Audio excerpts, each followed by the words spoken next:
With the Brothers War set to release November 18th of 2022, here's what I think you can expect.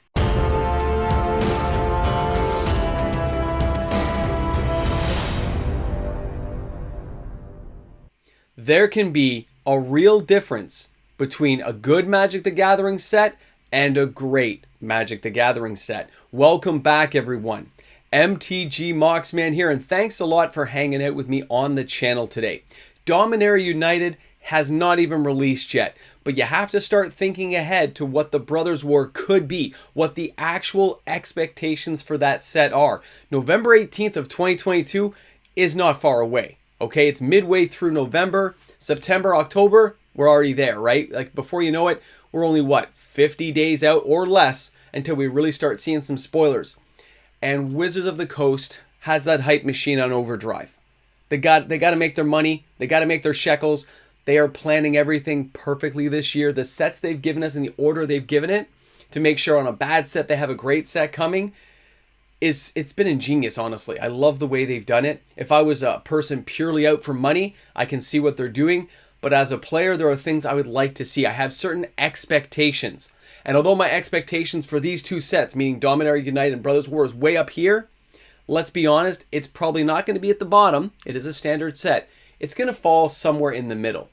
So on today's video, I want to go over some of the great expectations I have, but probably what we're going to get. Okay, I have amazing ideas, but it's probably going to fall somewhere in the middle. Knowing Wizards of the Coast and understanding how they look at things and how they produce their sets, kind of, if you've been around a while, you'll start seeing certain patterns almost to how they do it.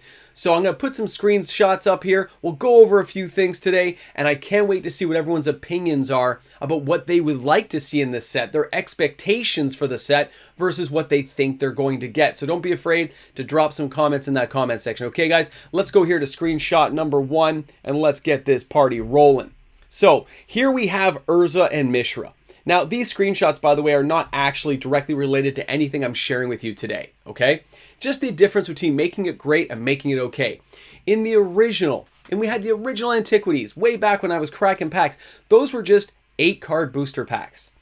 What a throwback it would be if they gave us 8-card booster packs again.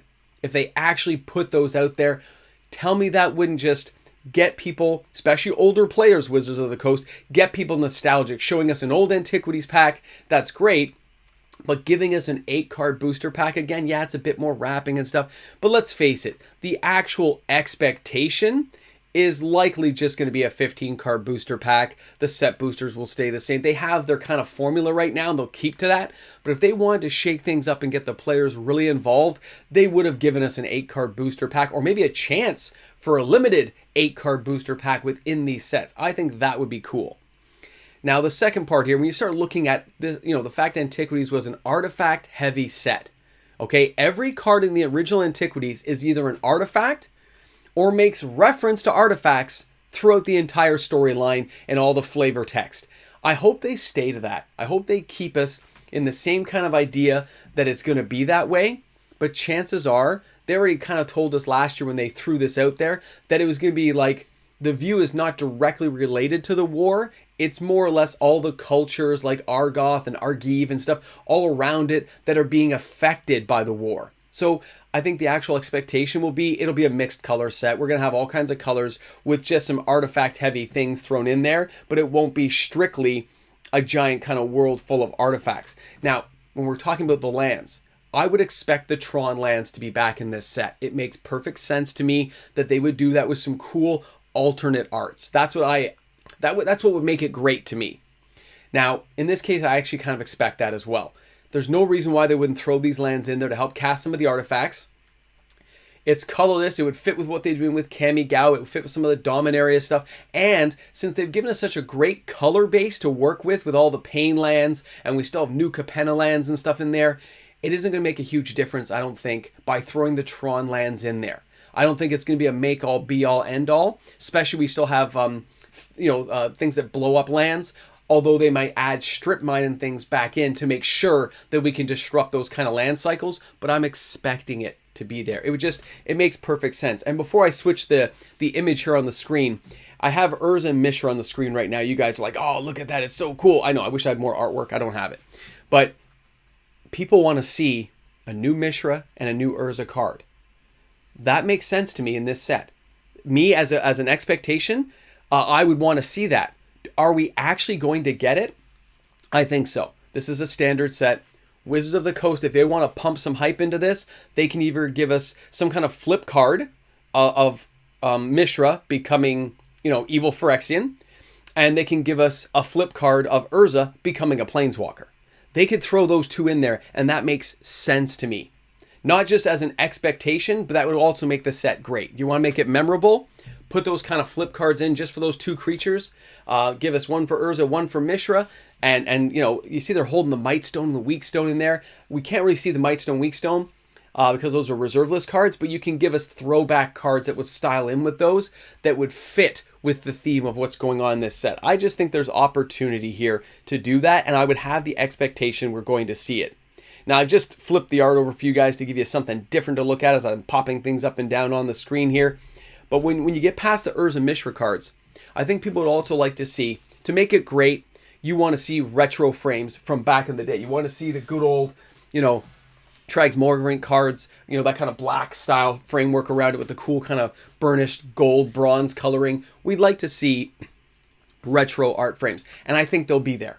Okay, I actually think they will throw something in there like that to keep us going, because it would just be kind of awesome to see it. All right, now you need a couple of good breakout cards in the set. You need something to make the set great. You need chase cards that people actually want to have, which means there'll be cards here. If you want to make it great, you're going to want cards that are going to fit in with Commander. They're going to fit into some kind of legacy old school formats to get the old players drawn in. You're going to want cards in this set that are going to fit into the standard format, possibly modern, and going into things like Pioneer, but also fit with online arena. If Wizards is smart and gives us one or two cards like that, like in Dominaria United, they've given us like Sheoldred and stuff. They've given us some hope there, some good chase card. They've got to fit with it, but it has to fit within a standard format. I understand that.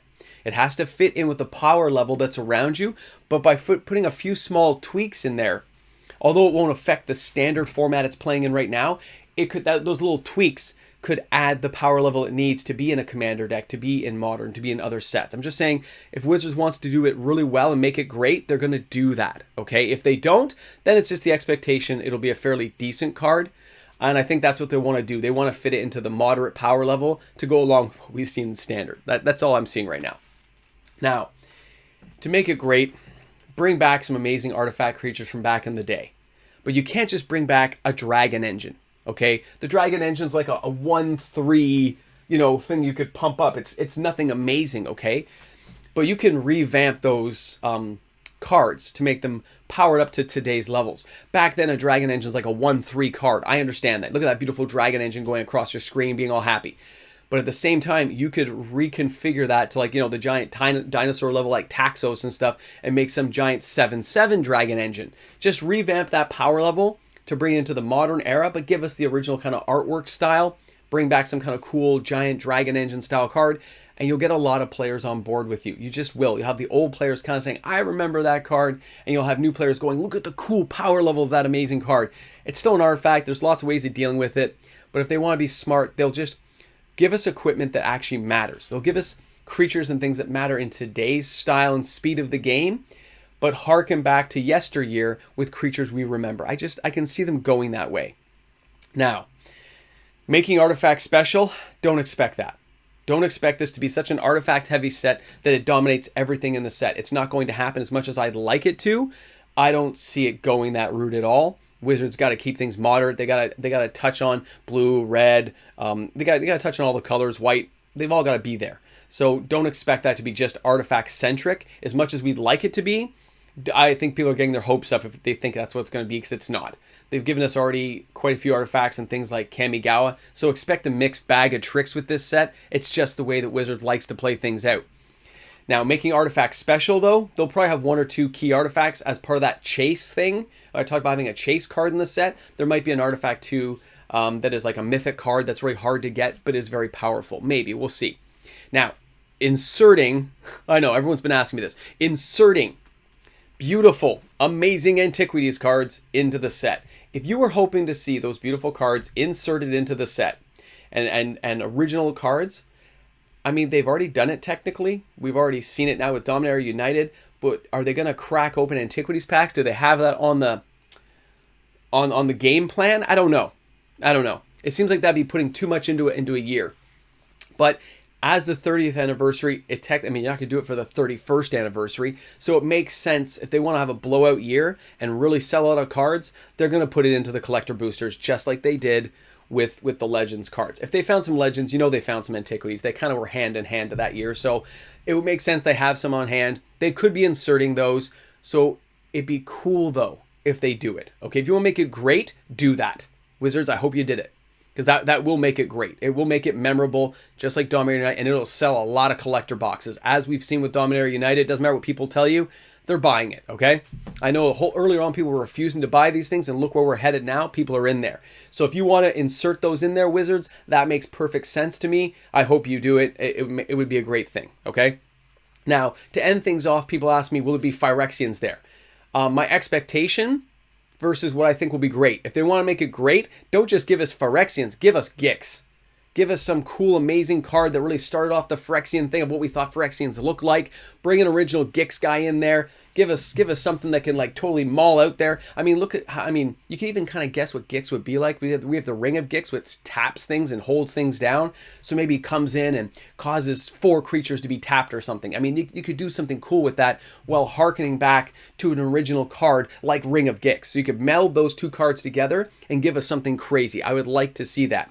But I do expect there to be some Phyrexians in the set just to add the tone and the flavor for going into 2023, where we're having this whole thing with the Phyrexians. It makes sense they're still going to tone it in there and add it to the storyline of what's happening during the Brothers' War, right? It makes perfect sense to me. And when you add in the fact that they're going to have the cog, a split cog, like the 2 brothers splitting apart the cog wheels, I like that idea of it as well. I think it's going to be, honestly, I think this is going to be a good set. I think we're in for something exciting this year. This is one of the sets I was super excited and stoked for. Now, everyone can get away from themselves when they think about all the amazing things it could be. When you start setting your expectations too high, you can really be let down. And now that I've seen how many Wizards sets have been out in the last couple of years, and you really dissect them and take them apart, and you see how they do things, I think they're going to end the year off strong. So I think some of these predictions I'm giving you, some of the things I think will be expected inside this set versus what I think will make it great, there'll probably be a mixed bag of tricks that really sets the tone for what Wizards will do going forward to get our wallets open and get our money. Does that mean everyone should go out and buy boxes? Chances are not. I think the real opportunity will be for players to buy singles in the coming year and pick off the key cards you want. Let the high rollers go after those really high-end boxes and just pick off the little bits as you really desire them. You'll save a lot of money and let your value go a lot further for a lot of the cards you're after. It's going to be a great time. I'm not saying skip that pre-release because I'll be there too.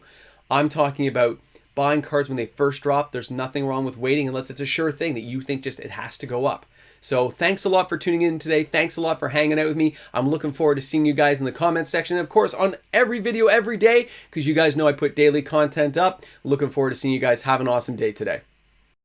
And of course, this shout out goes out to all the fantastic patrons on this channel. Are you a patron of mine? Well, I want to say thank you to you for sticking by me and helping support this channel. Have a great day, everyone. Hey guys, thanks for making it to the end credit scene. You know what? I'm going to leave you with this. Always hope for the best, but always plan for the worst. That's what I do with basically every Magic set now, which is probably why Kamigawa was such a surprise to me. Most things I've been dead on in my brain this year, except for Kamigawa. Brothers' War is going to be the middle road. As much as I think there's ways they can improve it, they're not going to do all these things. They should have. I definitely guarantee we get them more sales, but it's just the way it plays out, right? All right, guys, have a great day today. I hope you're having an awesome day wherever you are in the world of Magic. Get to chill out, have some good times, play the game, enjoy it. It's awesome. It's just awesome.